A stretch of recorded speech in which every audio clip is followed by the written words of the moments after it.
This is the web transmission service of the Royal Canadian Military Institute.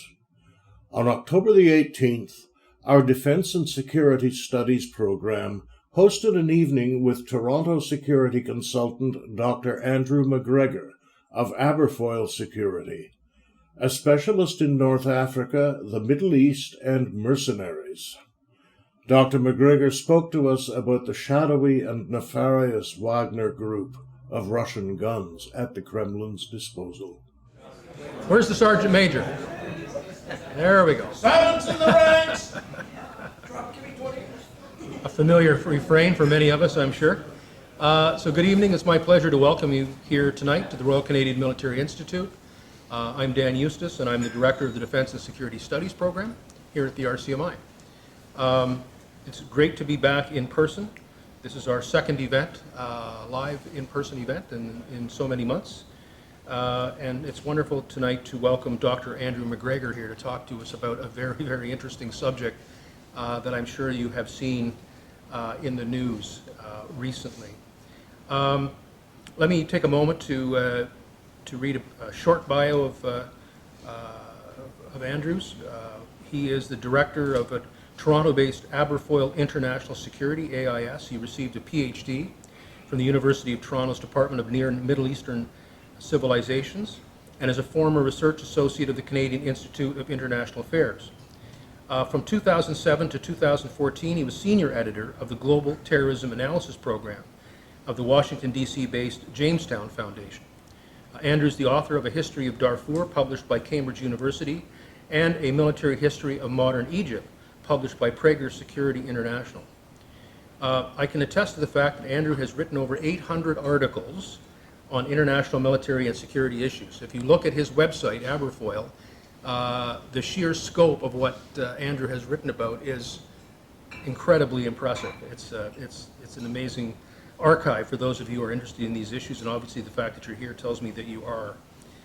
He's written for organizations such as the U.S. Army's Combating Terrorism Center, Jane's Intelligence, the Royal Institute of International Affairs, and the Canadian Institute of Strategic Studies. And as he's well known, he provides frequent commentary on military and security issues for newspapers, radio, television, including the New York Times, Financial Times, CNN, Fox News, Al Jazeera, BBC, the CBC, and now the Royal Canadian Military Institute, most important of all. So with that, I want to welcome Andrew here tonight, and you as well. So please enjoy listening to Dr. Andrew McGregor on, I'm going to pronounce this incorrectly, the Wagner Group, as in Wagner, the German composer. Welcome. Thank you, Dan. Don't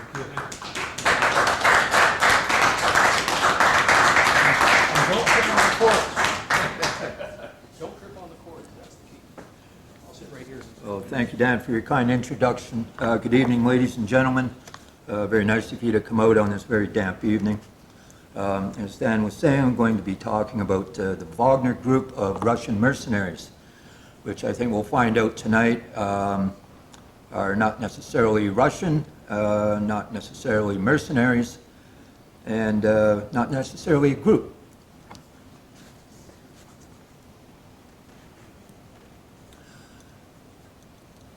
Under President Vladimir Putin, Russia has developed a tripartite defense structure: the regular army, the National Guard, and the privatized Wagner Group. It is typical for authoritarian states to have multiple armed groups to make it difficult for any one group to mount a coup or otherwise assert its power in the political arena.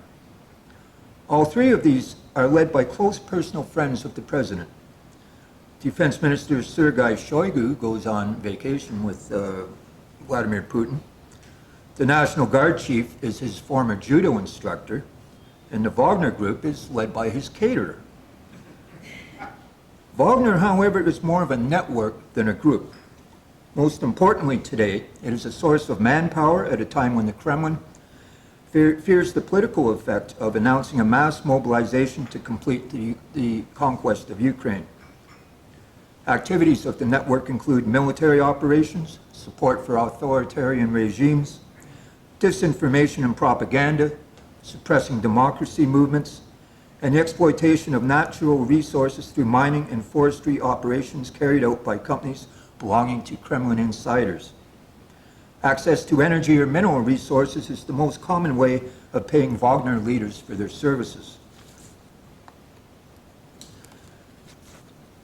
Now, dealing with whether these people are actually mercenaries. Of course, there's been mercenaries since people invented spears and ways to throw rocks at each other.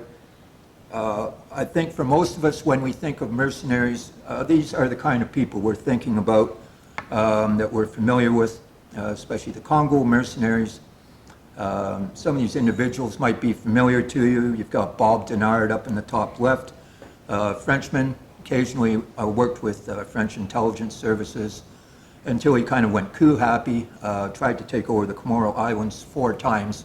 The 4th time, Paris got tired of him and had him arrested by paratroopers. On the bottom left, we've got Taffy Williams, a Welshman. He was famous for never taking cover during action. He used to like to tell people he was half mad. Most people thought he was only half right.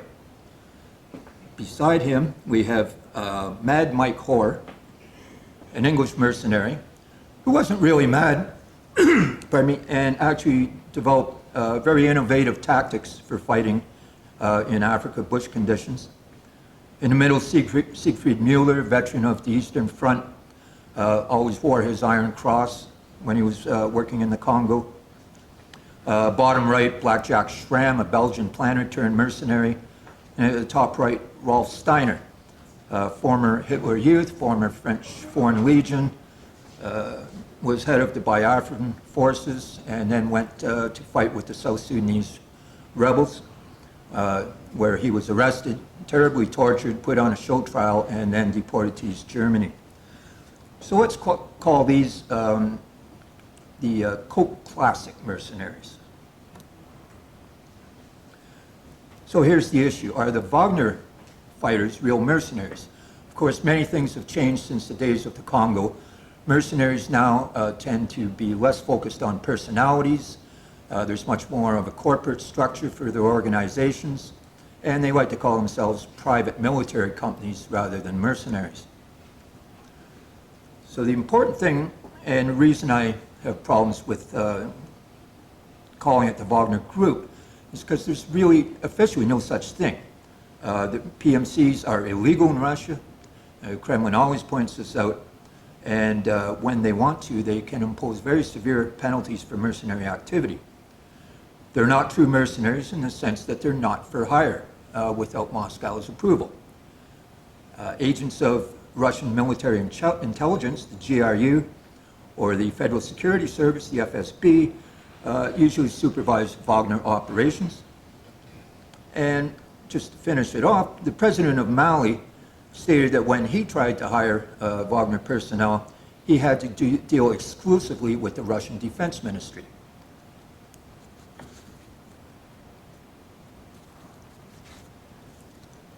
Now, it's my belief that Wagner is in fact an arm of the Russian Federation rather than an independent group of mercenaries.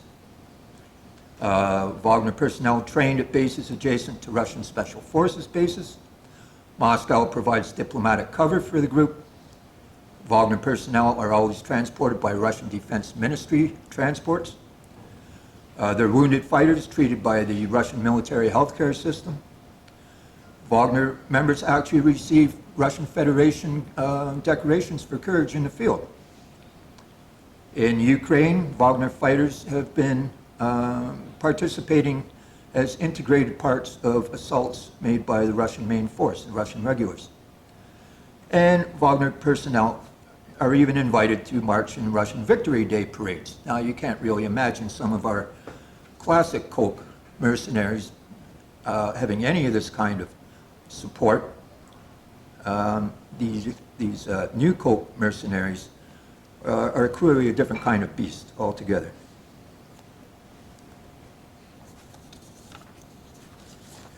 This is Dmitry Utkin, very intense-looking individual. The Wagner organization, And by the way, occasionally I will be calling them the Wagner Group through this talk, but keep in mind that it's more a network than a group. He founded this organization in 2014 for service in the newly annexed Crimea and the disputed provinces of eastern Ukraine. Currently, Utkin is 52-year-old. He's a former Special Forces officer, a veteran of 2 Chechen wars, and a lieutenant colonel in the GRU. He's a great fan of Nazi imagery, which is how the name of the organization comes about. His call sign was Wagner, after the composer Richard Wagner, Hitler's favorite.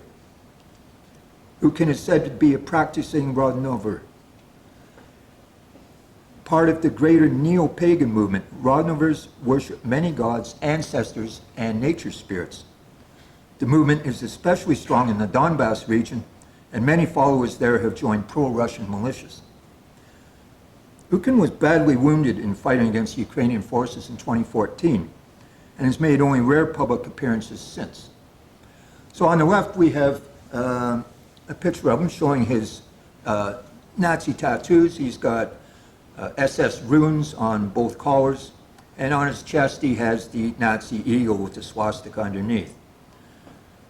On the right we see Utkin circled with Putin in the middle, 3 other members of the Wagner organization, all receiving Hero of the Russian Federation or Order of Courage medals in a ceremony in the Kremlin. Again, not something you would expect from any of our classic mercenaries. Now, the origins of this kind of activity in Russia go back to a 2012 speech by Vladimir Putin, suggesting that there might be some room for private military companies in Russia, despite the laws against mercenary activity. A Hong Kong registered PMC called the Slavonic Corps decided to test the limits the next year. They recruited Russian mercenaries to earn $5,000 per month guarding oil facilities in Syria. On arrival in Syria, the contractors, including Dmitry Utkin, discovered that there was little Russian support of the type they had been led to expect. T-72 tanks did not arrive. Instead, the armor consisted of Syrian buses with metal plates attached to their sides. On their way to the front, a Syrian helicopter crashed into the Russian column, and after reaching their objectives, the contractors were nearly encircled. The Corps was forced to retreat under cover of a sandstorm and returned to Russia, where they were detained by Russian intelligence. The 2 Russian owners of the Slavonic Corps were prosecuted and convicted of mercenary activity.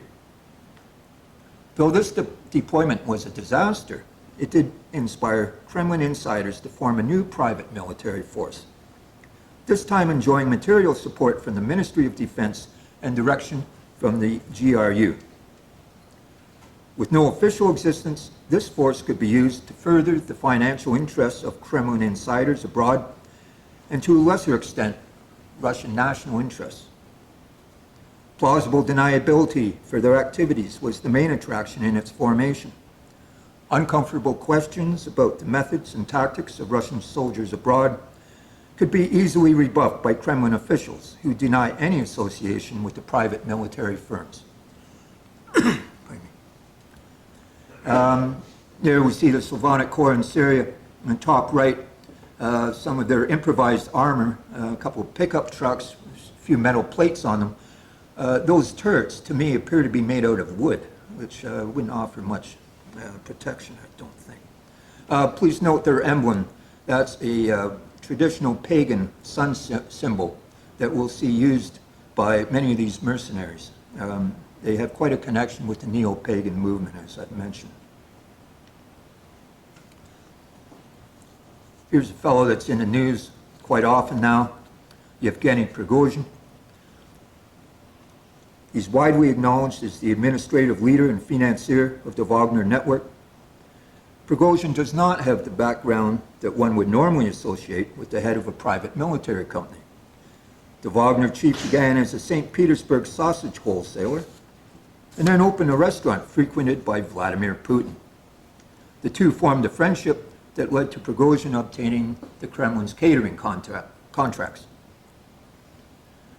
After years of denying any involvement with the Wagner network, Prigozhin finally admitted last month that the group was founded by him in 2014 and has been led by him ever since.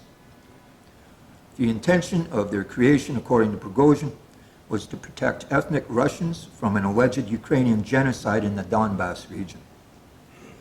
He explained his previous denials as necessary to avoid undermining the group, describing its members as the pillars of our motherland and the foundation of Russian patriotism.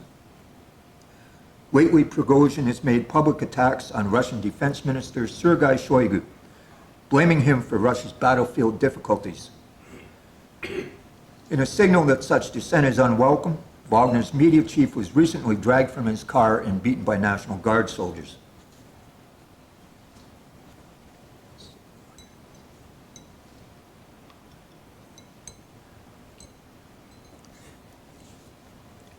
Wagner typically does not announce organizational or leadership changes, but there are rumors that Konstantin Pikalov, better known as Maze, may have replaced Yukin as military leader in Africa in 2020. Pikalov has a murky past, starting as an officer in a secret experimental military unit focused on the effects of radioactive rays, then a period as a private detective, another as a political head basher in the Serbian part of Bosnia, and he was then involved in some type of criminal episode whose records seem to have disappeared. We see him there in the Central African Republic providing security for the president. Here we have a Wagner recruiting poster with one of the slogans that's being used.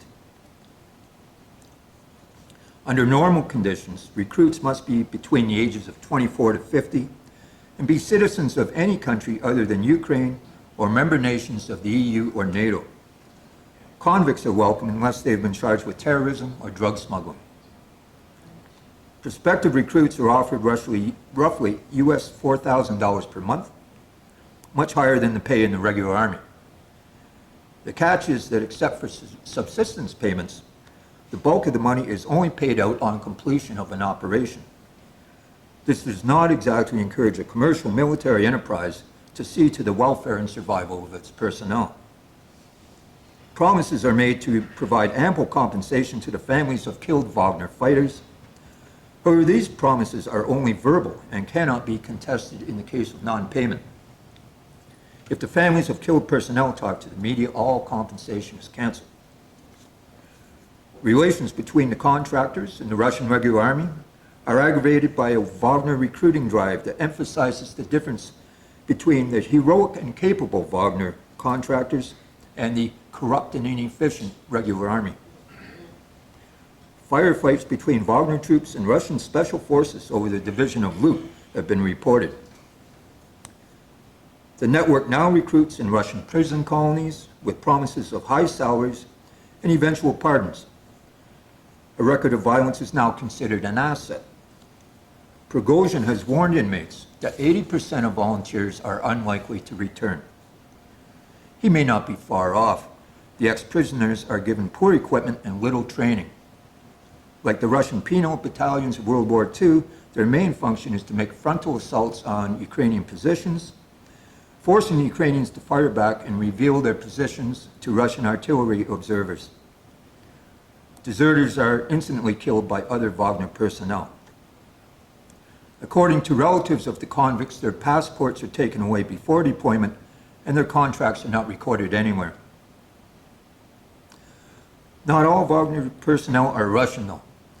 Ukrainian sources claim to have killed between 20 to 25 Libyan and Syrian mercenaries in the Donbass in April, part of a force of 300 to 500 Arab Wagner fighters operating in the region.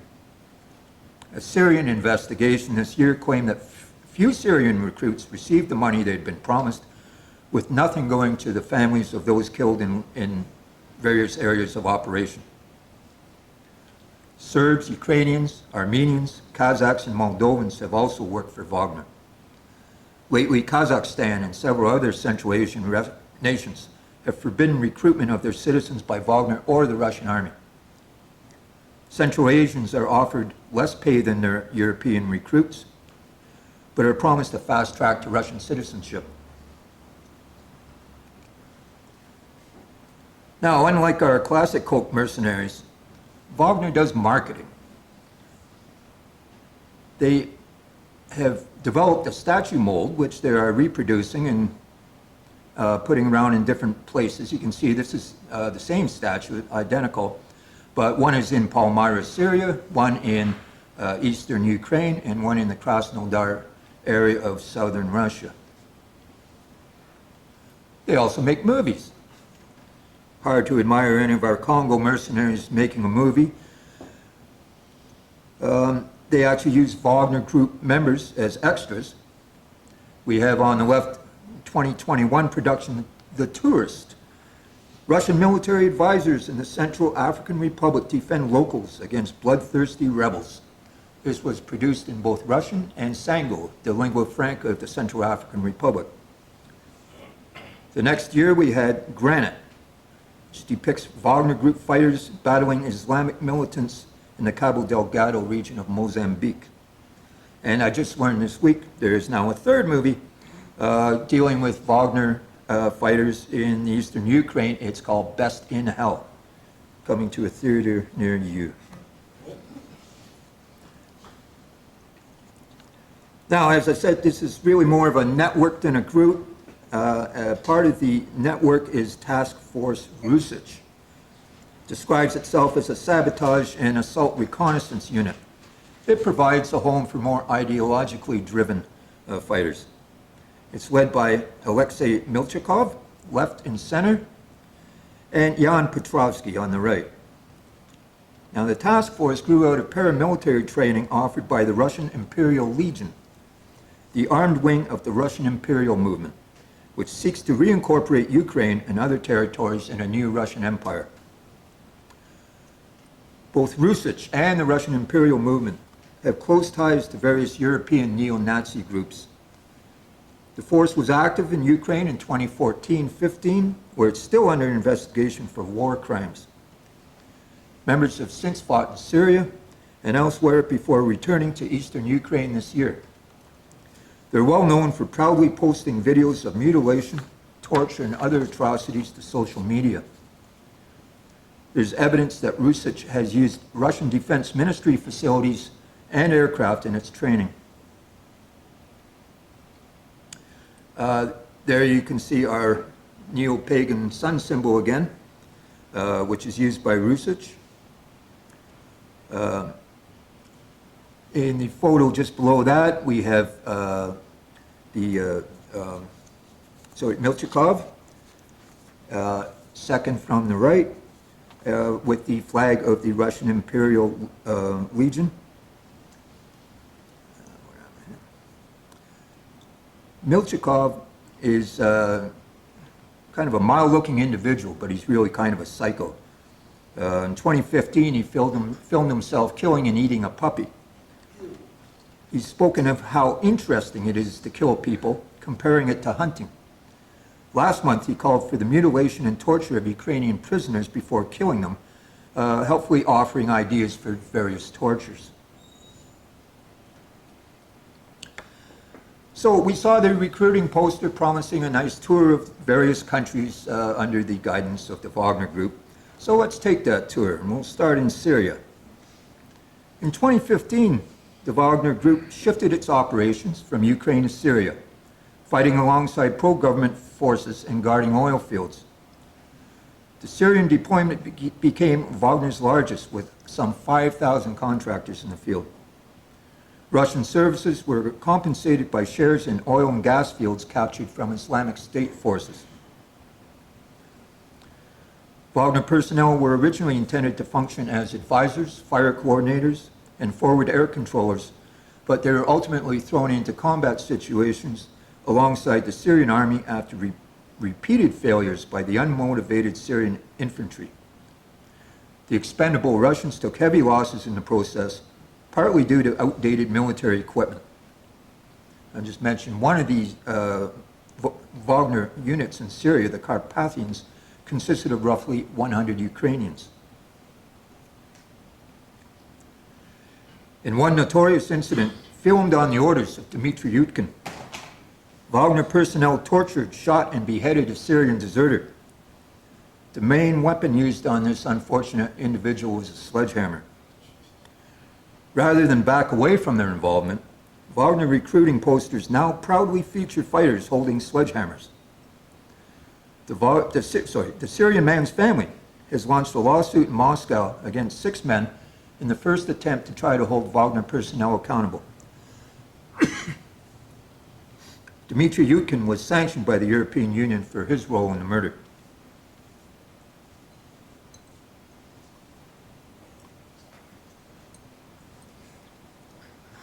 One of the Wagner Group's lower key deployments was in the 2020 conflict between Armenia and Azerbaijan for control of the Nagorno-Karabakh region.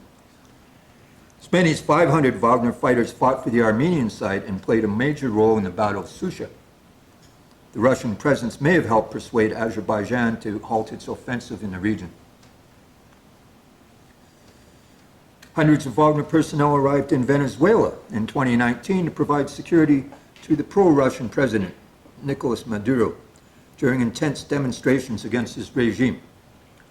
The contractors guarded Russian interests in the country and trained pro-Maduro militias.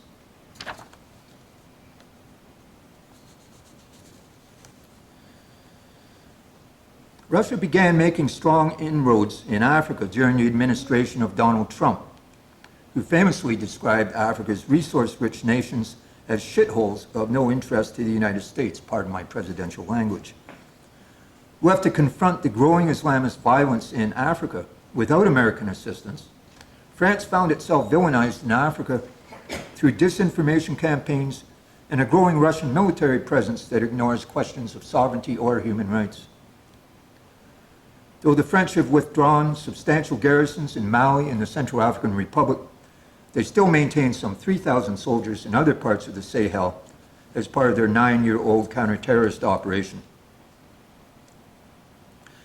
They also have troops in French troops in the pro-French nations of Niger and Chad, though there's actually been street protests lately in both these countries demanding their removal. The French also maintain garrisons in Senegal, Cote d'Ivoire, and Gabon. An African group calling for the French withdrawal from Senegal calls France the leading terrorist organization in Africa. So, how does Wagner create a demand for their services? Well, they do it partly through local collaborators. On the top left, we have a native of Burkina Faso, now based in the Central African Republic, Haruna Duamba, who uses fake NGOs and multiple fake Facebook accounts to promote Russia and spread anti-Western disinformation, such as accusing UN peacekeepers of supplying arms and ammunition to rebel movements. In the top right, we have Kemi Seba, a native of Benin, who's been expelled from several countries for his extreme denunciations of the West and his pro-Russian stance. Seba has close ties to Prigozhin and Russian ultranationalist Alexander Dugin, the intellectual and philosophical inspiration for the restoration of traditional Slavic culture and a leader of the Slavic neo-pagan movement. You might recall a couple of weeks ago, his daughter was killed in a car bomb that was surely meant for him. Seba is also devoted to an African brand of neo-paganism, encouraging the worship of ancient Egyptian deities in West Africa. According to Seba, Putin just wants to get his country back. He doesn't have the blood of slavery and colonization on his hands. Putin is not my messiah, but I prefer him to all the Western presidents and all the damned African presidents who are under the thumb of Western oligarchy. Below him we have Natalie Yam, the native of Cameroon, who despises the West but lives in Switzerland.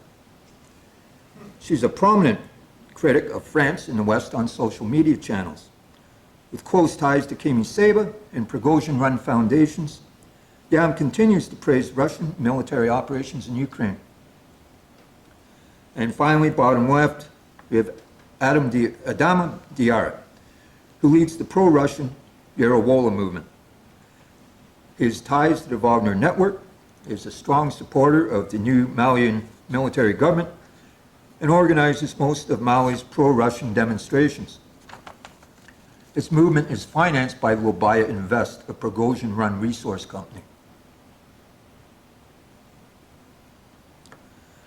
Russian contractors began to arrive in Russian military transports to Khartoum and Darfur in 2018 after former President Omar al-Bashir complained of American aggression and requested Russian assistance.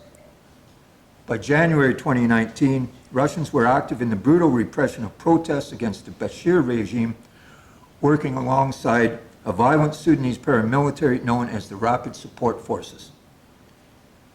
After the 2019 military coup that overthrew Bashir, Russian activity in Sudan intensified. In exchange for military training, regime protection, disinformation operations, and suppression of dissidents, Wagner leaders were given access to Sudan's lucrative gold and energy sectors. Now, in the center top photo, we have the notorious Rapid Support Forces leader and current Sudanese Vice President, Mohammed Hamdan Daglo Hameti, who visited Moscow only days after Russia launched its drive on Kyiv in February. You see him standing there with the Russian Deputy Minister of Defense. On the bottom left, you can see the type of gold mining that goes on in Sudan, and not exactly a Rio Tinto operation. This is called artisanal mining. Top right, we've got Russian forces on the streets of Khartoum putting down demonstrations. And on the bottom right, we have a Russian ship entering Port Sudan. Now, Hameti expressed support for Russia while seeking additional military assistance. Moscow, in turn, is seeking to establish a new naval base on Sudan's Red Sea coast.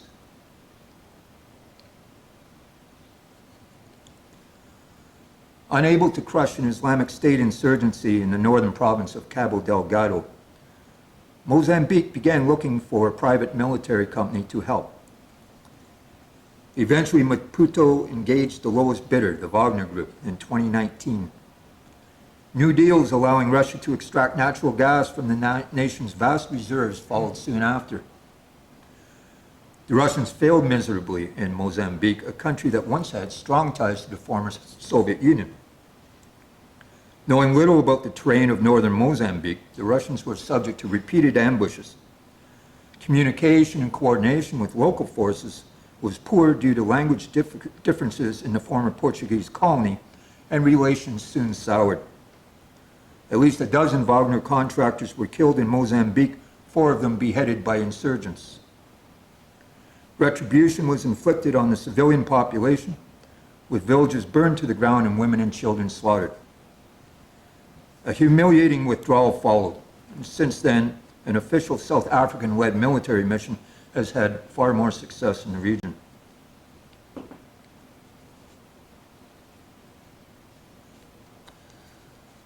Wagner personnel under Konstantin Pikalov arrived in Madagascar in 2018 as protection for a team of Russian election manipulators hired by the incumbent president. Payment came in the form of transferring control of the country's national chrome producer to the Russians. Though the president lost the election, it was not the end of Wagner operations. They simply transferred the group's support to the new president. Since the election of Andriy Rajoelina, seen here, ties to Russia have intensified, and Russian arms have started to arrive. The strategically located nation signed a new 5-year defense deal with Moscow in April.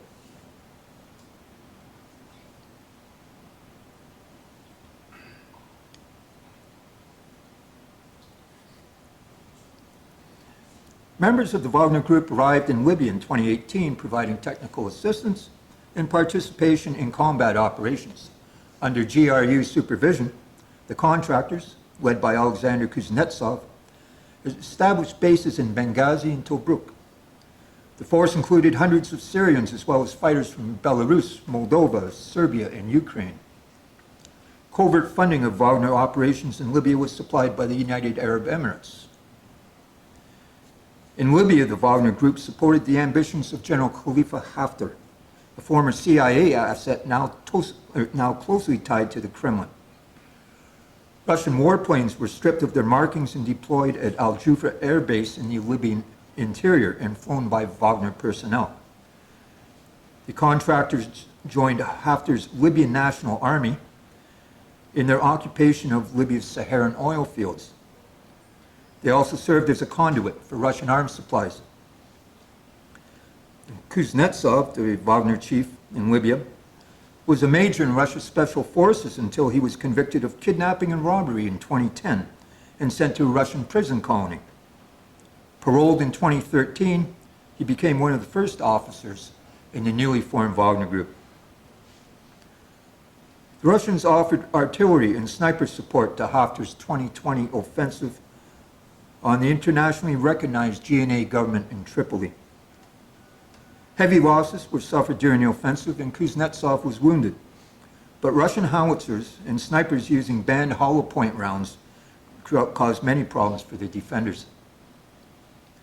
The Russians fled when the offensive collapsed, but before they left, they laid landmines and booby traps in civilian residences, causing the death of scores of people. A more obvious sign of their presence was the numerous swastikas, SS runes, and other Nazi symbols painted everywhere.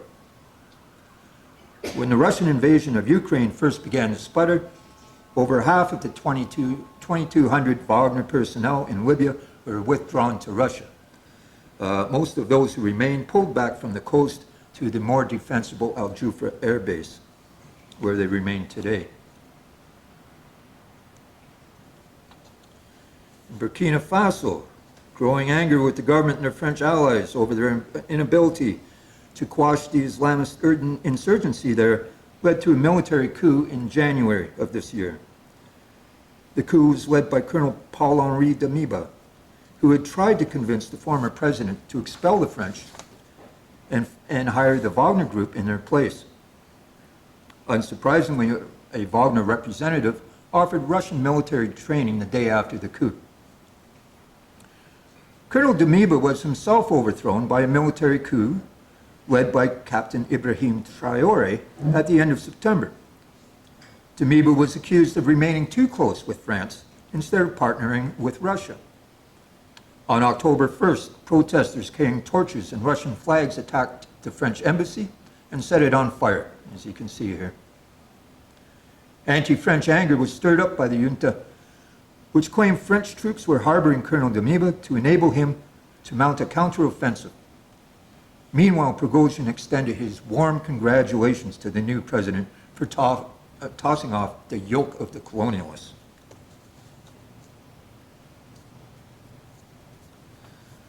Malian officers overthrew their government in August of 2020. Civilian rule was restored the next month, but a second military coup led by Colonel Assimi Goïta in June 2021 brought the army to power once again. Amid protests against the presence of French counter-terrorist forces, Paris removed its troops in February 2022. Since the coup, Russia has supplied jet fighters, mobile radar systems, and transport and attack helicopters with Russian pilots. Flying helicopters in Mali for the Malian armed forces used to be the job of Ukrainians. The mining code has been rewritten, allowing Russian control of at least 3 gold mining sites. Russians now patrol the grounds of the presidential palace in Bamako. A Russian raid on the town of Mura last March, on a busy market day, was followed by a 5-day massacre of over 350 civilians that filled 3 mass graves. The operation, involving extensive rape and looting, was alleged to involve over 100 Russians. Russia vetoed a UN attempt to investigate the massacre, an example of how the state provides diplomatic cover for the Wagner Group.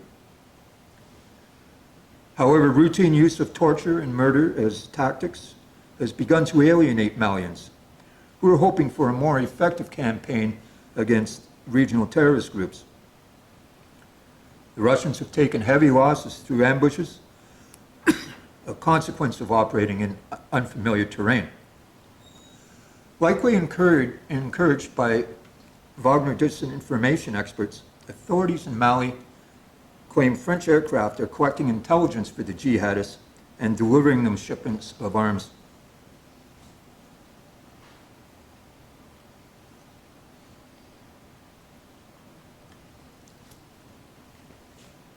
Nowhere is the Wagner Group as influential as in the Central African Republic, the CAR. Impoverished but resource-rich, the CAR became a plum for the taking after the withdrawal of French forces in October 2016. Russia is interested in the immense natural wealth of this undeveloped country, including oil, uranium, diamonds, gold, timber, and ivory.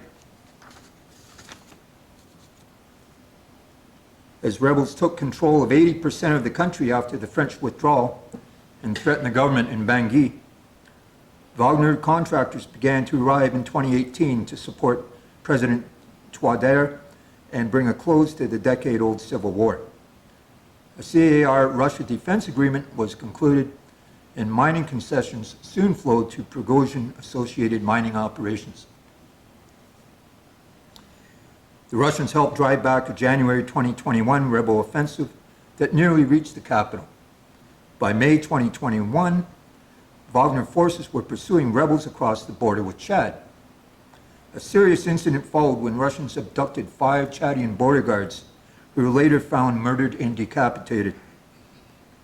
However, the focus of the Russians has since been on control of mining facilities rather than fighting the rebels.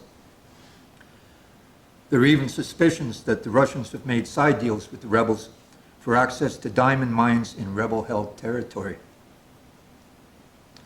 On the left, we can see an armored personnel carrier, one of about a dozen that were transported to the CAR by Russia to assist their military. However, this is all pretty much old junk that the Russians were trying to get rid of, and 2 of the APCs didn't even make it on the drive from the airport to the center of the capital. We've got some Wagner personnel on the top right, protecting political types. And on the bottom right, there's another statue that the Wagner Group has built to memorialize themselves. This one's a bit more elaborate, and you can see locals laying wreaths to honor these Russian fighters.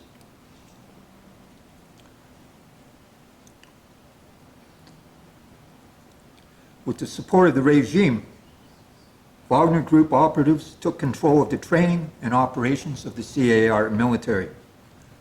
Soldiers began wearing Wagner crests, like you see on the right, and recruits were trained wearing Wagner Group t-shirts, all saying "Je suis Wagner." The EU was very disturbed to learn that an EU-trained battalion has now come under Wagner control. Emperor Bokassa's old palace became the Wagner headquarters, and this statue was erected right in the center of Bangui that we just saw. A Wagner-sponsored beauty pageant was launched. A Wagner-operated radio station began broadcasting pro-Russian propaganda, and Russian language instruction began in local schools. CAR political figures now rarely appear in public without their Wagner bodyguards. The UN has received reports of mass executions, arbitrary detentions, torture, forced displacement of civilians, and attacks on humanitarian workers by Wagner personnel who appear to be replicating the tactics of the rebels. Now you can see some of the stylish young folk of Bangui all wearing their Je suis Wagner t-shirts, kindly handed out by the Russians. On the bottom we have recruits to new units of the CAR's military. Again, they do their training in Wagner, Je suis Wagner t-shirts.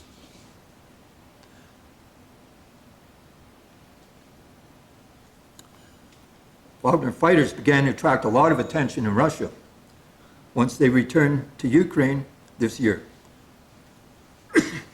A shadowy presence at best in Russian media.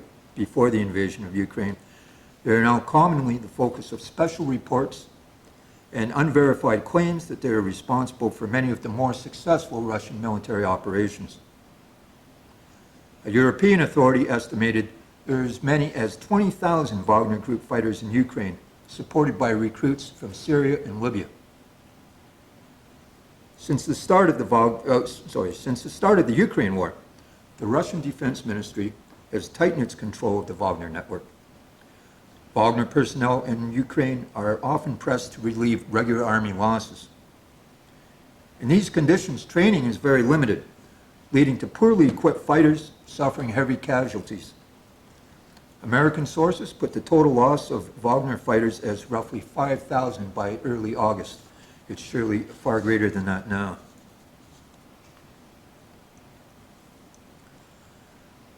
German intelligence intercepts revealed that the Wagner Group played a major role in the atrocities carried out during the Russian occupation of Bucha. At least 3 captured Wagner fighters have been charged with murder and other war crimes. Ukrainian officials claim to have hacked the Wagner website this month, obtaining the personal data on all Wagner personnel. And this data could be used in future war crimes prosecutions.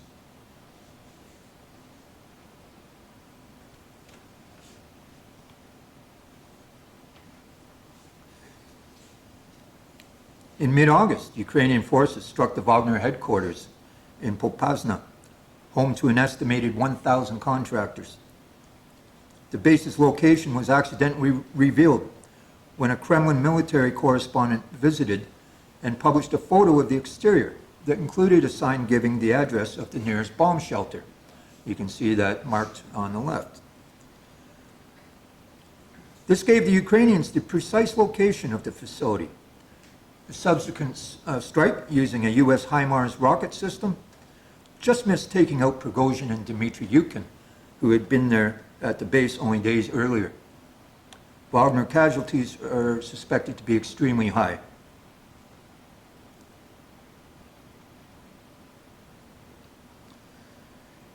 It seems safe to conclude that Wagner is not an elite unit in any sense. Mostly it draws on a large pool of unemployed soldiers, often with histories involving military infractions and criminal activity. Its methods in the field are primitive and ultimately alienating, especially when it becomes apparent Wagner possesses no effective means of repressing the rebel movements they have been engaged to deal with, and are instead primarily interested in guarding their profit-generating resource concessions. Wagner operations have proved that ruthlessness is not a replacement for military skill, modern arms, and effective intelligence work. It is difficult to confirm a positive result of Wagner's presence in any of the many nations it now operates in.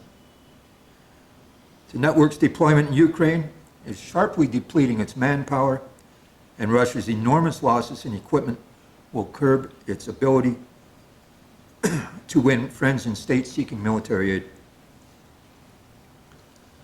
A pair of American lawyers advancing the idea that the Wagner Group could be designated by the U.S. as a foreign terrorist organization have noted that the failure of Russian authorities to investigate or prosecute any of the numerous abuses said to have been committed by Wagner personnel indicates that these violations are not the work of individuals, but rather represent, in their words, a deliberate policy in which terrorism is used to enrich a handful of oligarchs and advance the foreign policy objectives of the Russian Federation. As late as last May, Russian Foreign Minister Sergei Lavrov insisted that the Wagner organization has nothing to do with the Russian state. However, Russian demands for manpower in the invasion of Ukraine have revealed the true connections between Wagner mercenaries and the Russian Ministry of Defense. Indeed, it is Wagner's participation in Ukraine invasion that has increased its integration with Defense Ministry forces and exposed it as simply another armed element of the Russian state. There can be little doubt at this point that the Wagner Group is an arm of the GRU, Russian military intelligence, though not an especially effective one. and certainly not one that can reverse the tide of Russian losses in a special military operation in Ukraine. Thank you very much.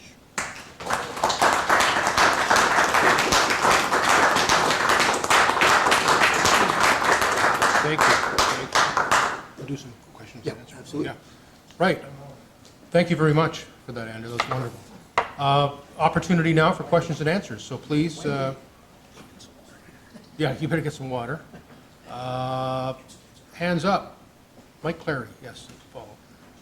Two questions. Yes.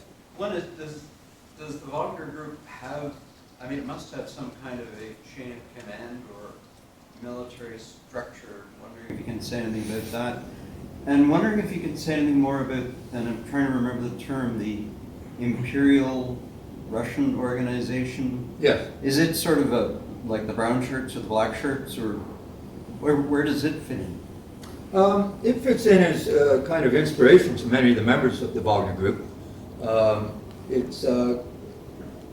It's extremely nationalistic, and it's very interested in a recidivist approach to Russian policy and foreign relations, and it wants to rebuild the empire.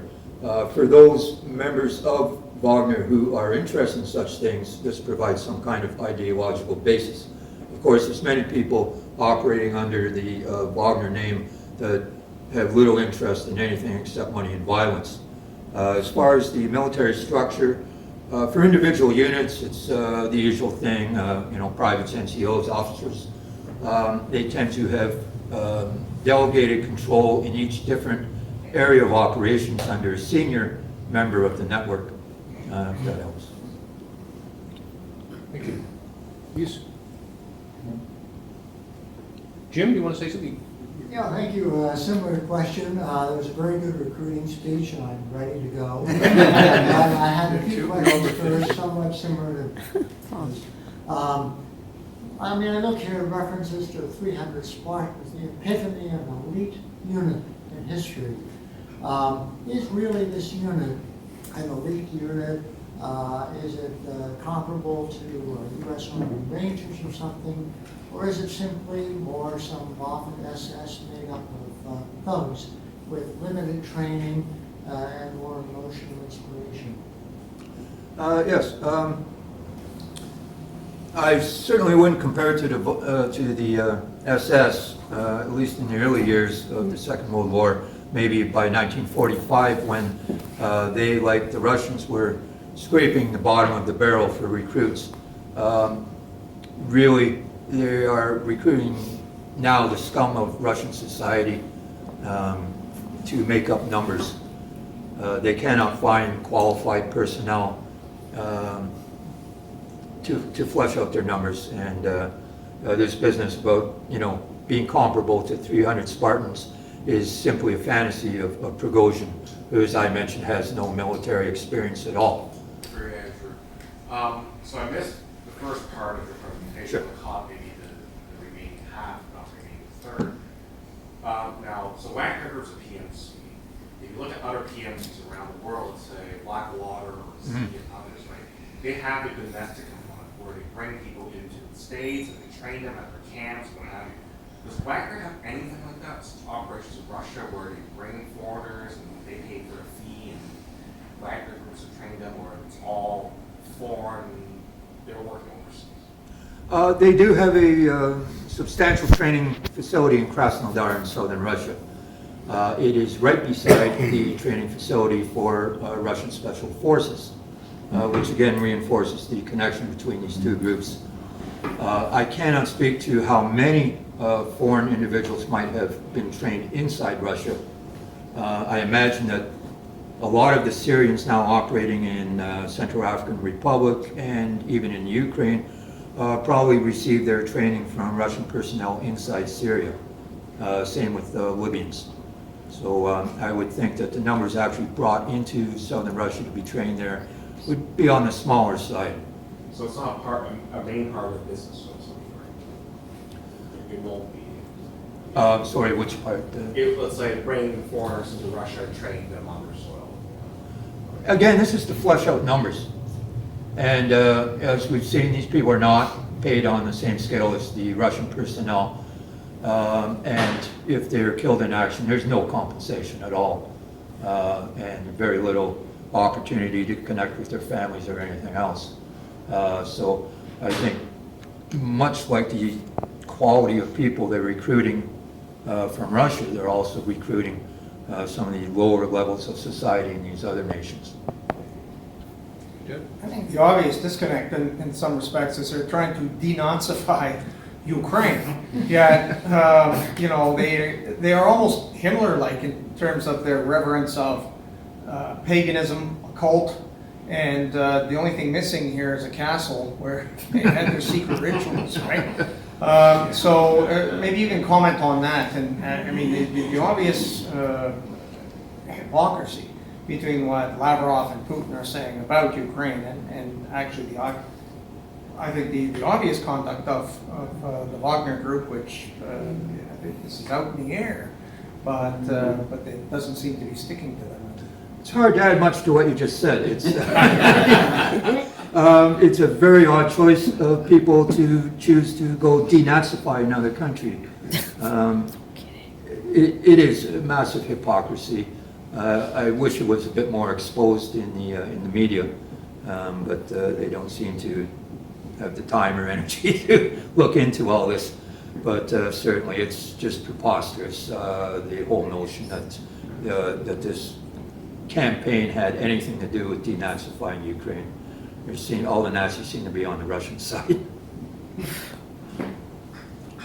Please, in the back. Are there any signs that Putin's got some holdback on some of the Wagner Group to surround him in the event that there's a challenge to his leadership and he loses control of the domestic military support that he's got? Is this sort of a back pocket escape route for him to protect him? I would not think so.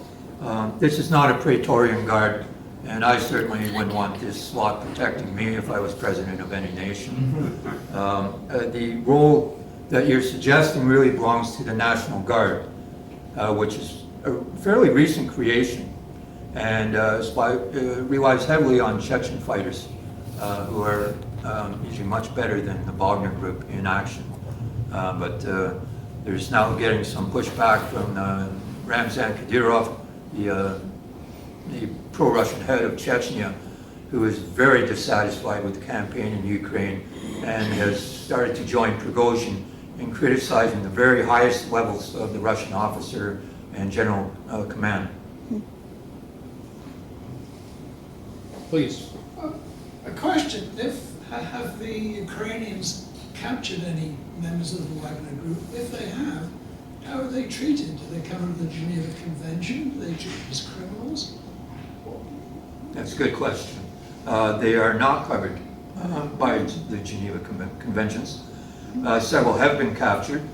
I imagine not many are taken prisoner. The ones that have, I wouldn't expect, are very well treated, and they are facing war crimes charges. All this will have to be sorted out at the end of the campaign.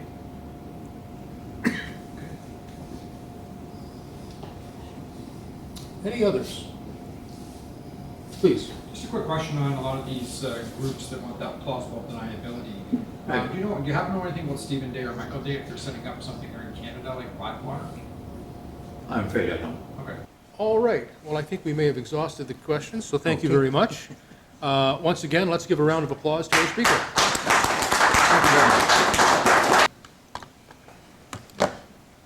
Well, Andrew, you've actually, my daily intake of the Institute for the Study of War, all the names, now have a better understanding of who they are, what they're all about, and where they come from. So for that, I thank you, and for all those who are also taking daily intakes of the ISW diary, as it were, of what happened during the course of the day. I'm sure your remarks tonight were most helpful. I'd like to, on behalf of the RCMI, thank Dr. Andrew McGregor. It's always good to have a member giving remarks. I like his tie. He has good taste. I think I have the same tie. I hope, we always give a little memento. I hope it's not another tie. Otherwise, maybe it's a bow tie. Or I'm going to pull the whole thing down if I don't watch out here. Or a puff. But here we are. It's kind of big for a tie, so I suspect it's something more useful, maybe a mug. So thank you very much. Thank you very much. Thank you. This has been another in our series of webcasts produced by the Royal Canadian Military Institute in Toronto as a public educational service. You can find news of upcoming events and links to our webcast archives at www.rcmi.org. On behalf of the RCMI, this is Eric Morse saying goodbye for now, and thank you for joining us.